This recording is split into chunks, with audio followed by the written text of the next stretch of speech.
Queridos hermanos, hermanas, amigos y amigas de este su canal, el Centinela de la Verdad, el Padre Juan Reyes, Fabián Beltrán les habla. Gracias a todos por su amable sintonía. Dios bendiga su generosidad.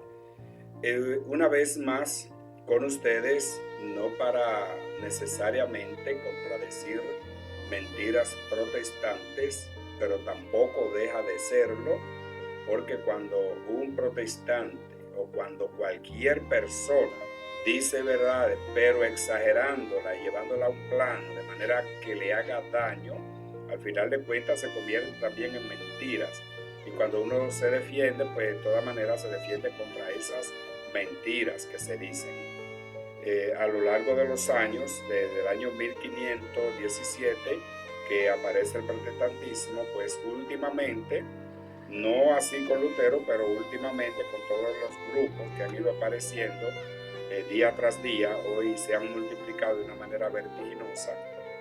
Cada uno empiezan a acusar, todos a acusar a la iglesia, hasta el punto que enseñan a sus seguidores que ellos son impecables, o sea, los protestantes no pecan, y que la iglesia católica es la única donde hay gente que peca, solo en la iglesia católica, y por lo tanto, por eso la atacan, por eso esta iglesia no debería existir, por eso no es la iglesia de Cristo, porque aquí hay personas que pecan.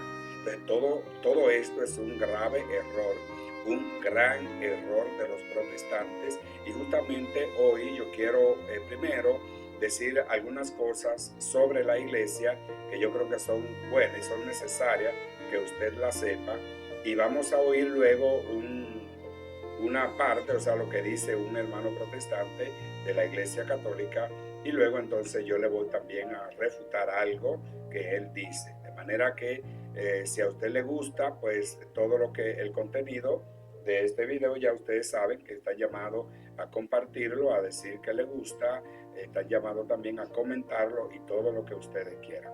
Miren, hablando un poquito sobre la iglesia, desde un principio la iglesia siempre se ha definido, y si no ustedes leen el credo de la iglesia católica, siempre se ha definido como una iglesia que es una, santa, católica y apostólica.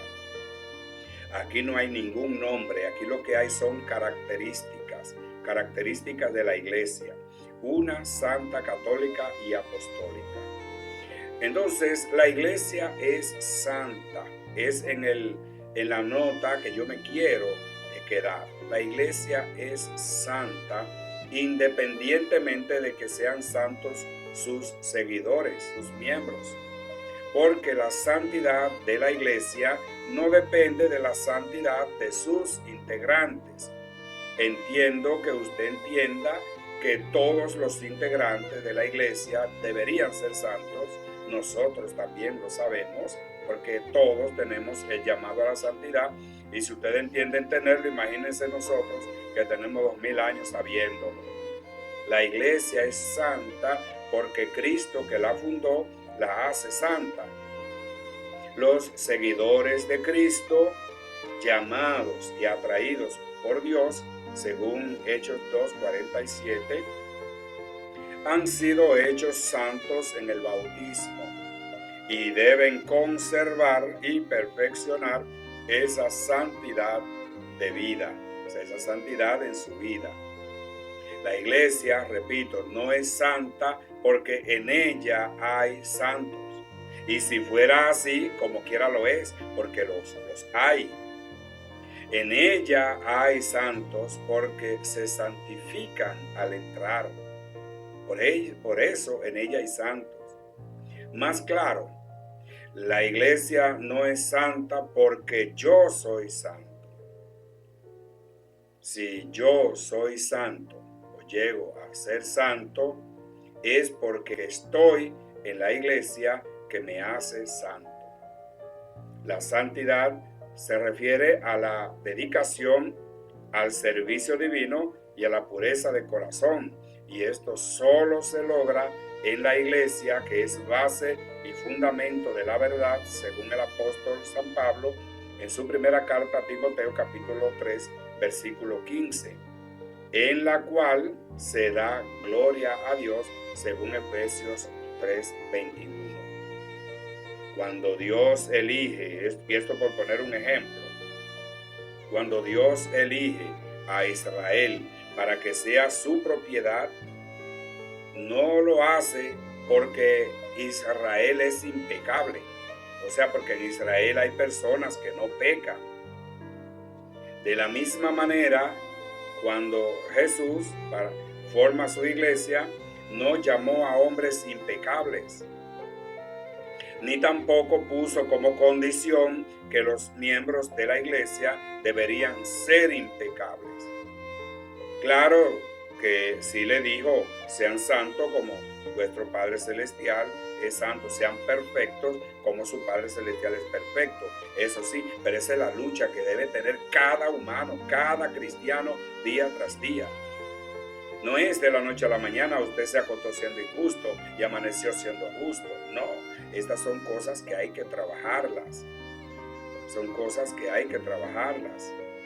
Pero todos sabemos que Jesús llamó a hombres pecadores, no a hombres impecables, a hombres pecadores. No para que sean impecables tampoco, sino para que en la iglesia, que es su cuerpo, según Colosenses 1:18, y que es columna y baluarte de la verdad, según 1 Timoteo 3:15, para que en esa iglesia se salven, según Hechos 2:47. Si algún protestante tiene citas bíblicas para comprobar lo contrario, pues que la escriba en los comentarios. Que la escriba en los comentarios, pero que muestren en esa cita bíblica que ellos, humanos como todos, son impecables según la Biblia. Jesús fundó una iglesia y le puso un jefe. Mateo 16:18 al 19. La constituyó su rebaño. Lucas 12:32. Le puso un pastor. Juan 21:15 y siguiente. Le dio su madre. Juan 19:26 al 27. Le envió su Espíritu Santo. Hechos 2:1 y siguiente. Y además de esto, todos los recursos de salvación están en la iglesia. Dígase el bautismo, Mateo 28:19. La confesión de los pecados para la reconciliación, Juan 20:23. La Eucaristía, Lucas 22:19 y Juan 6. Le hablo desde el 35 al 58. Y créale al apóstol San Juan. La unción de los enfermos lo vamos a encontrar en Marcos 5:13 y en Santiago 5:1. El matrimonio, Mateo 19:5, y lea también Hebreos 13:4. Y si usted no está en esa iglesia, querido hermano, le va a pasar lo mismo que le ocurrió a los habitantes en tiempo de Noé, más que por no ser impecables, ellos no se salvaron por no creer y no entrar en el arca. Y digo más que no ser impecable porque ni siquiera Noé era impecable. No era impecable. Fue un hombre que agradó a Dios, que era justo ante los ojos de Dios. Eso no significa impecable. Hoy, queridos hermanos, la iglesia es el arca de la nueva alianza y quien no entre en ella posiblemente no tendrá tampoco la salvación, porque es en ella donde están los recursos que usted necesita para la salvación. Entonces, tiene que meditar bien. Muchos sitios te podrán hablar muy bonito te podrán hablar y hacerte muchos cuentos y muchas mentiras, pero es de eso que tú te debes llevar, simplemente. La iglesia es un rebaño, Juan 21:15 y siguiente. Y si es un rebaño necesita un pastor para que la pastoree. Pero en ese rebaño algunas ovejas se perderán. Lucas 15:1. Algunas ovejas se perderán. La iglesia es una vid Ya lo dice Juan 15:1 y siguiente. Pero también habrá ramas que no produzcan frutos y serán cortadas, pero están en la vid. Claro, algunas no producirán fruto y serán cortadas. Eso usted lo sabe en el versículo 2. La iglesia es un campo, es una viña, pero en ella hay trigo y cizaña. Mateo 13:24 y siguiente. En ella hay trigo y cizaña. Y el Señor permite incluso que crezcan juntos. ¿No ha leído usted esa lectura? Es el Señor quien permite que crezcan juntos. Y el esfuerzo de ser trigo y no cizaña es el esfuerzo que usted debe hacer siempre. La iglesia es un cuerpo, 1 Corintios 12:12. Es un cuerpo que tiene que vivir en armonía y tiene una cabeza ese cuerpo. Y esa cabeza, según Efesios 1:22 y Colosenses 1:18, esa cabeza es Cristo. Esa es la cabeza invisible. Y la cabeza visible es el Papa, es Pedro, en la persona del Papa. Una familia, la iglesia es una familia también. Marcos 3:34 y Lucas 8:21. La iglesia es una familia. Por tanto, Cristo, como los apóstoles, nos advierten sobre los que pasarían en el futuro, los que vendrán en el futuro. Les daré solo algunas citas y luego les presentaré, ¿verdad?, las evidencias de algunas de estas citas. Mateo 7:15 y 20. Cuídense de los falsos profetas. Se presentan a ustedes con piel de ovejas, pero en realidad son lobos rapaces. Y luego en el versículo 20, por sus frutos los conocerán. Mateo 16:6 y 12. Para aquellos que van a venir con una doctrina diferente, Jesús les dijo: estén atentos y cuídense de la levadura de los fariseos y de la de Herodes. Entonces entendieron a lo que Jesús se refería, que debían tener los ojos abiertos, no para cosas de levadura, sino para las enseñanzas de los fariseos. ¿De qué lo está previniendo? De las doctrinas falsas que vendrán. Y no le está diciendo esto de la iglesia que él fundó, sino de los grupos que vendrán en el futuro. Gálatas 1:6, para aquellos que dicen: yo era católico. Dice Pablo: me sorprende que ustedes abandonen tan pronto al que les llamó por la gracia de Cristo para seguir otro evangelio. Y ya ustedes, si siguen leyendo de ahí para allá, saben lo que Pablo va a decir. No es que haya otro evangelio, pero hay gente que tergiversan el evangelio que hay y lo convierten en otro. Pero dice él: si alguno viniera a hablar de un evangelio diferente, aunque sea un ángel del cielo o aunque sea uno de nosotros mismos, sea anatema. Anatema significa maldito. ¿Eso es lo que usted quiere para usted? No, yo sé que no. Pero por eso le estoy advirtiendo con estas citas bíblicas. Romanos 16:17 al 18.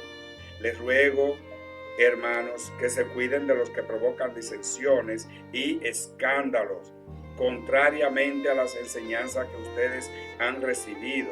Eviten su trato. Y aquí les cito a la segunda carta de Juan, capítulo 1, versículos 10 al 11. Sigue diciendo Pablo: porque ellos no sirven a nuestro Señor Jesucristo, sino a su propio interés, seduciendo a los simples con palabras suaves y aduladoras. Tienen que hablarle de Jesucristo, tienen que presentársele como apóstoles de Cristo, que ellos mismos ponen el nombre. Hechos 20:29, dice Pablo, que es Pablo el que habla aquí: yo sé que después de mi partida se introducirán entre ustedes lobos rapaces que no perdonarán al rebaño. Eso es después. 1 Timoteo 4:1, el Espíritu afirma claramente que en los últimos tiempos habrán algunos que renegarán de su fe.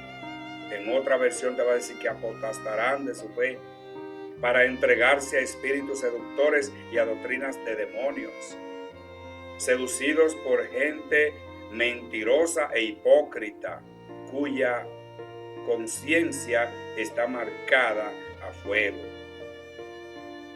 2 Corintios 11, 13 al 15. Estos son falsos apóstoles. Lo mismo se puede decir de los falsos pastores, de los falsos profetas. Pero dice, estos son falsos apóstoles que proceden engañosamente, haciéndose pasar por apóstoles de Cristo. Su táctica, dice, no debe sorprendernos, porque el mismo Satanás se disfraza de ángel de luz. No es extraño entonces que sus servidores se disfracen de servidores de justicia, pero su fin será digno de sus obras, dice el apóstol San Pablo. Ahora, queridos hermanos, quiero que escuchen a uno de esos ángeles de luz de los cuales habla el apóstol Pablo, de los que no pecan, que son impecables y que son perfectos y santos y están más en el cielo que en la tierra. Ustedes luego sacarán sus conclusiones. Si hubiese estado cuando Jesús mandó tirar la piedra al que no tuviera pecado, les aseguro que Él la hubiese tirado. Él la hubiese tirado, y los que lo siguen, y muchos de ellos también la hubiesen tirado. Porque desde que este hombre descubrió que con la mentira se ganaba a gente en la iglesia protestante, pues no ha dejado de tirarle piedra a la iglesia. Da asco escucharlo, eso sí, pero hagamos un esfuerzo y escuchémoslo y luego pidámosle a Dios que lo perdone y le dé conversión a él. Vamos a escucharlo. ¿Por qué los católicos no dicen nada de los curas violadores que violan a miles de niños en el mundo entero? ¿Por qué los católicos se quedan calladitos guardando esa guarida de demonios, amado hermano, que ha violado a miles de niños en el mundo entero? Ahí no dicen nada, ¿cierto? Ah, pero se ofenden si un pastor predica y cita la Escritura o los 10 mandamientos. ¿Sabía usted que la Iglesia Católica cambió el primer mandamiento? ¿Cuál es el primer mandamiento? No tendrás dioses ajenos delante de mí. No te harás imagen de nada de lo que está en el cielo, ni en la tierra, ni debajo de la tierra. No te inclinarás delante de ella, ni las honrarás.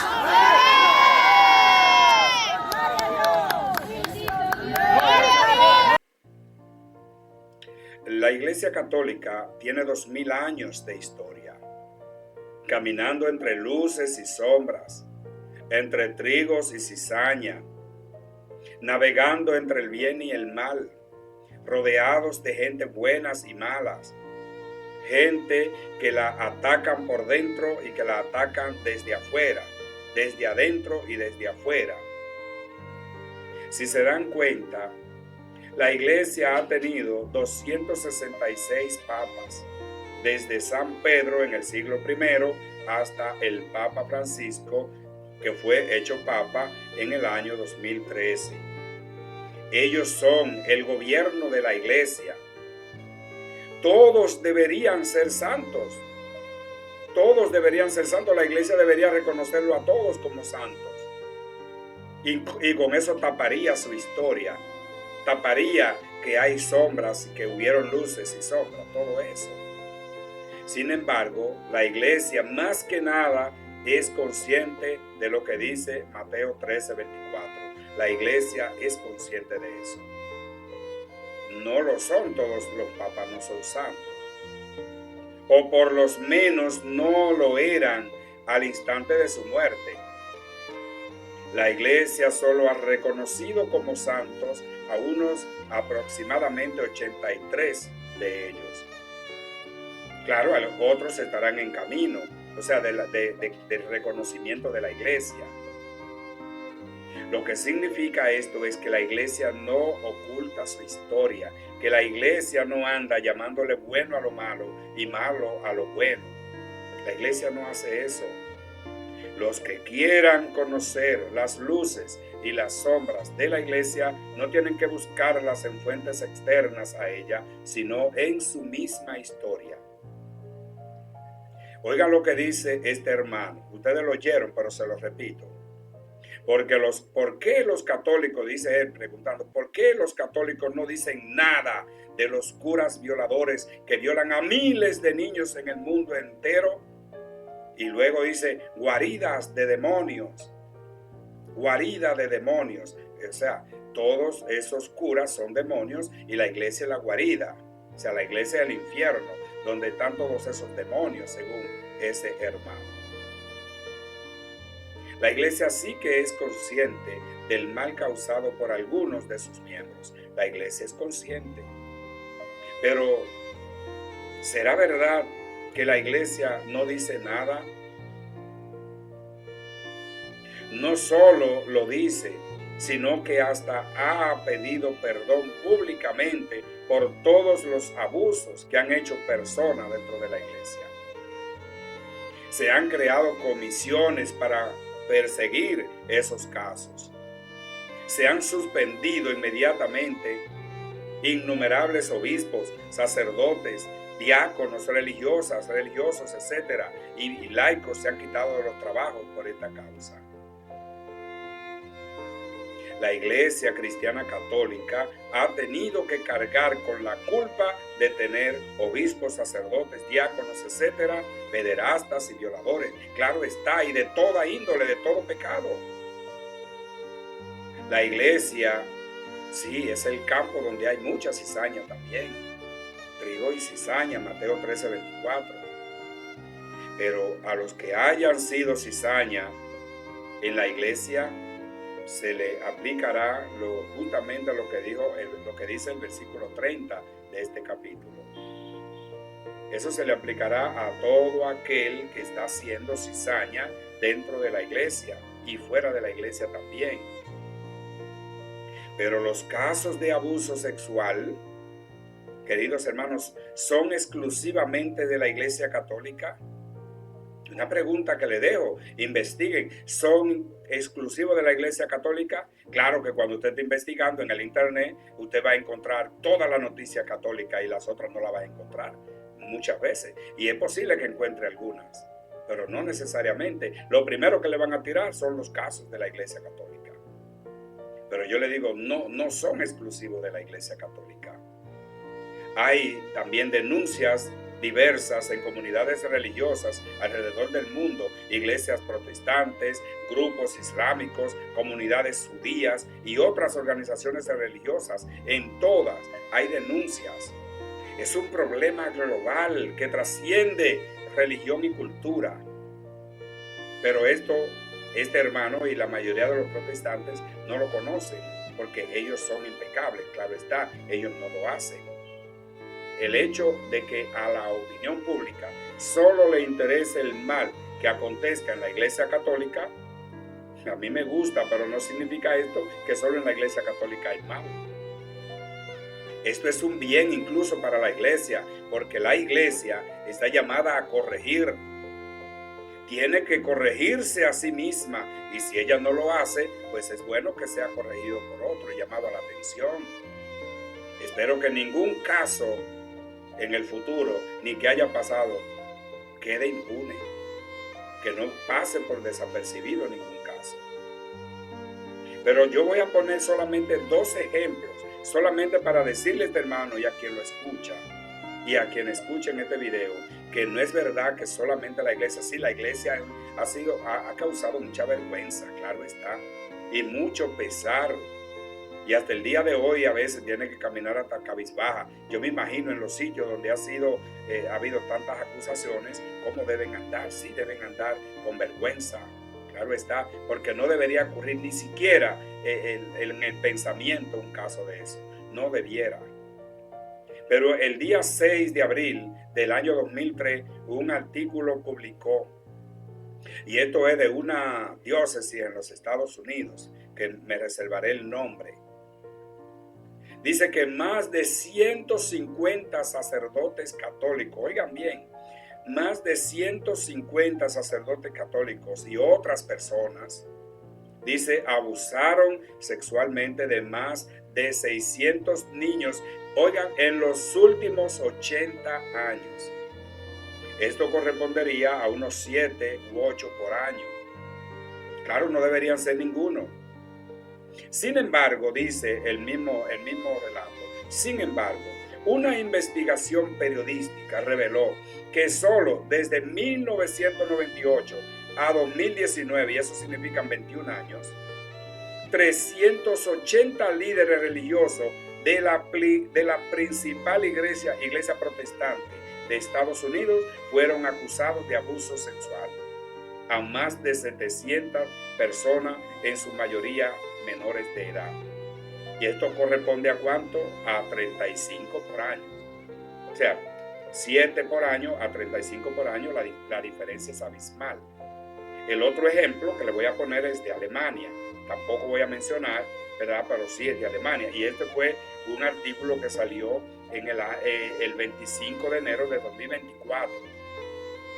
Dice, hasta 9.335 menores podrían haber sido víctimas de abuso sexual dentro de la iglesia protestante de Alemania. ¿Cuántos dijo? 9.335. Y dice, el número de potenciales culpables podría alcanzar los 3.500. Y el mismo relato, el mismo artículo dice que en un estudio universitario publicado el 20 de 2018 afirmaba que en Alemania 3.677 menores fueron víctimas de abusos sexuales por miembros de la Iglesia Católica entre 1946 y 2014. Ponga la diferencia. Ponga la diferencia de 9.335 a 3.677 en 68 años. No, yo no estoy justificando. No, solamente estoy diciendo esto para que este hermano se baje de la nube donde está y que no siga haciendo creerle a la gente, a lo suyo, que ese mal solo está en la Iglesia Católica. Solamente por eso lo estoy diciendo esto. Y hay muchos otros datos que se le podrían dar, pero lo voy a dejar hasta ahí. No, queridos hermanos, esto no es exclusivo de la Iglesia Católica, no. Ahora dijo él, se ofenden cuando un pastor cita la Biblia o los 10 mandamientos. Esto lo dijo con una segunda intención que la voy a revelar más tarde. Pero le voy a decir a este hermano que no. Nos ofendería el fariseísmo protestante. Eso sí nos ofende, el fariseísmo protestante, que está bien detallado en Lucas 18, 9 al 14. El mal uso que le dan a la Biblia, eso sí nos molesta. El gnosticismo protestante, y además de eso que se llamen evangélicos, cuando en su gran mayoría están en contra del mismo evangelio, lo contradicen en todo.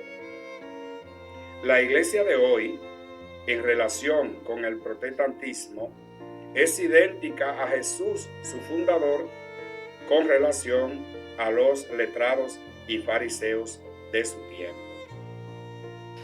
La Iglesia Católica, dice este hermano, la Iglesia Católica cambió el primer mandamiento, citando a Éxodo 20, de 3 al 4. No tendrás dioses ajenos delante de mí. Y aquí mismo refleja, lo mismo que él dice, refleja la ignorancia del protestante. Para los protestantes que nacen a partir de 1520 con su padre en la fe, Martín Lutero, para ellos, los católicos, no sabemos quién es Dios, ni tampoco sabemos qué son dioses. Eso es penoso. ¿Creen que esas calumnias lo llevarán al cielo?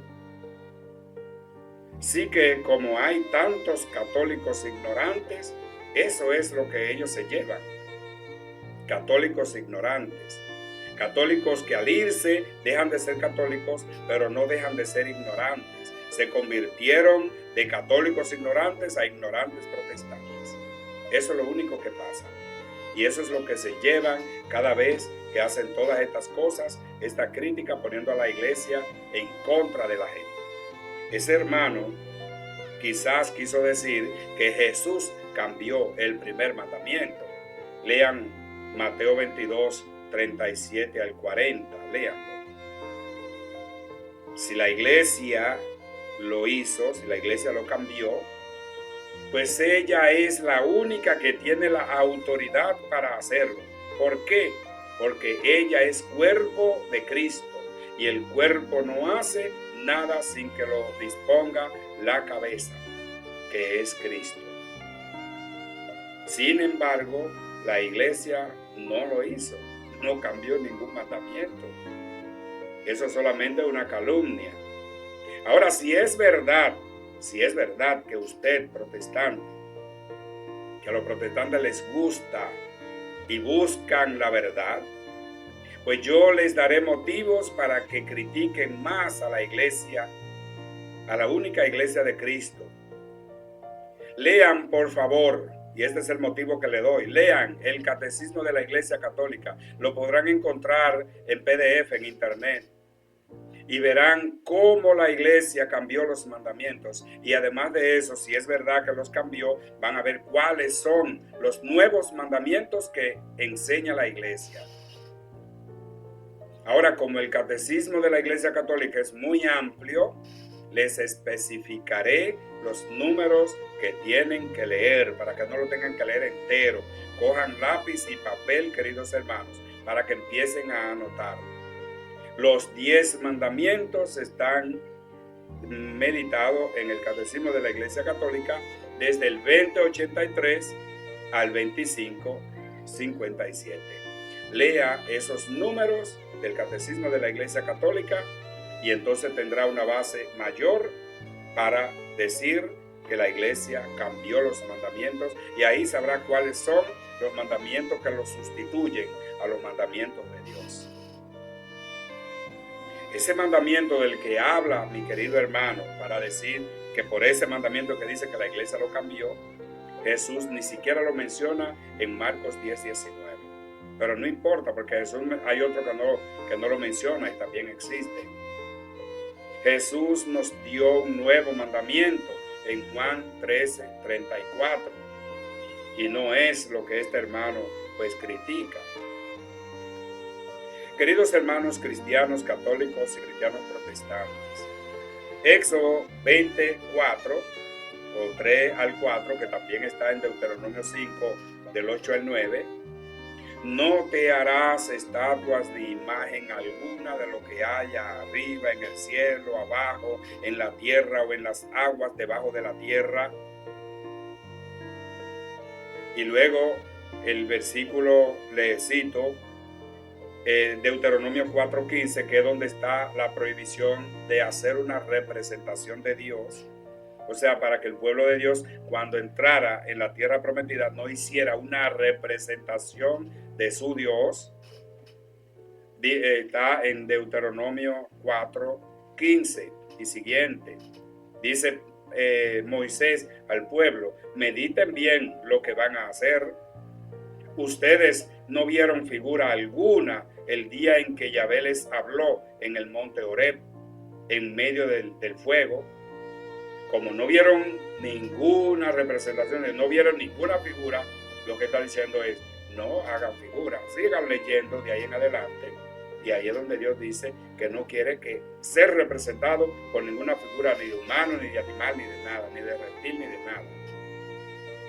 Ahora, si esto se refiere a todas clases de imágenes, hasta Dios es idólatra, según ustedes. Y si ustedes dicen eso, pues pobre de ustedes también. Pero critican tanto a la iglesia por hacer una imagen y exhibirla, que no se dan cuenta que también Dios mandó a hacer imágenes y a exhibirlas, igualito que nosotros. Ahora, entiendo bien claro que Dios no mandó a hacer dioses, sino imágenes. Pero eso es lo que nosotros tenemos, ¿no? Tenemos imágenes, no dioses. Pero como el protestante, a ellos le conviene seguir con este discurso para ganar católicos ignorantes. Entonces, claro, por eso lo siguen diciendo. Pero ellos lo saben que pasa. Dios mismo manda a hacer imágenes. ¿Quiere convencerse de eso? Lea Éxodo 25, 18 y 22.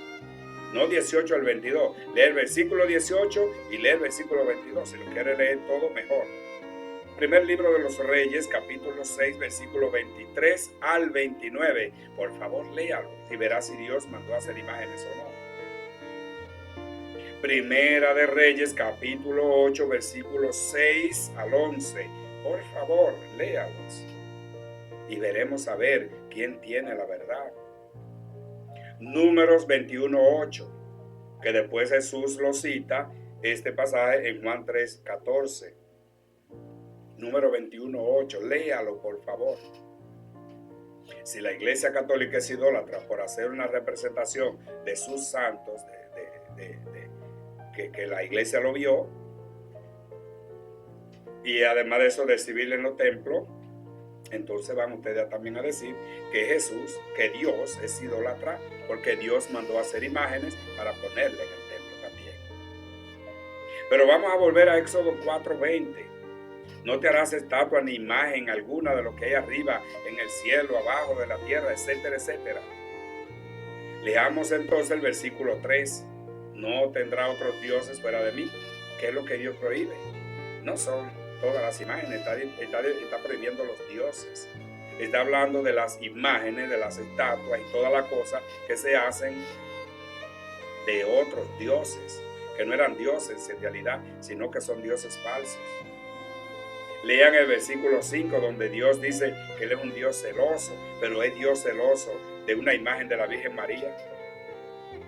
Es Dios celoso de la imagen de San Antonio de Padua, que se hizo santo sirviendo a Dios. Le preguntaría yo al hombre, al protestante, si en la cartera de tu esposa encuentra la imagen, la foto de otro hombre, ¿te pondrías celoso? Sí, porque otro hombre, igual que tú. Pero si es la foto del perro, ¿te pondrías celoso también? No, porque no es un hombre igual que tú. Es que Dios no es celoso, sino de otro Dios. Si Dios es celoso, es con otro Dios, no con un humano. Se va a poner Dios celoso por una imagen de un santo, de María. No, Dios es celoso de que tú tengas otro Dios. Caramba, eso se entiende. Se dice que nadie es bruto, pero si leyendo el versículo 3 y 5 de este pasaje, usted no es capaz de saber qué es lo que Dios está prohibiendo, entonces no sé qué nombre le pondremos. No sé qué nombre le pondremos. Si vamos a creer que la prohibición recae sobre todo lo que sea imagen, caramba, ni te mires en el espejo, porque cuando te miras al espejo, de aquel lado del espejo ves tu imagen. Esa es idolatría. No tenga una imagen de su mamá, de su papá, ni del perro, ni de nadie. Y no la ponga en sus libros tampoco, que están llenos también de imágenes. Ni siquiera use el billete, porque ahí tiene imágenes también. Ni siquiera, o sea, eso en cuanto que se refiere a toda clase de imagen. No debería tener billetes, no lo debería tener. Dios manda a hacer imágenes, no dioses. Por lo tanto, los católicos tenemos imágenes, no dioses. Dios prohíbe los dioses, no las imágenes, de lo que nosotros las hacemos hoy. Pero ustedes van a decir, es que ustedes le ponen flores. Si ponerle flores a una imagen es adorar a la imagen, entonces ¿a qué Dios ustedes adoran? Porque a ningún Dios ustedes le ponen flores. ¿Le ponen flores a Dios? No, pues entonces tampoco no tienen Dios. Que van a decir que ustedes les encienden velas. Pero si encender vela es adorar, entonces ustedes no adoran a Dios tampoco. ¿A qué Dios le ponen ustedes vela? A ninguno, pues no adoran a Dios. Porque tampoco le encienden una vela al Dios del cielo, al Dios invisible. que es que ustedes la besan. Que besar es adorar. Besar es adorar.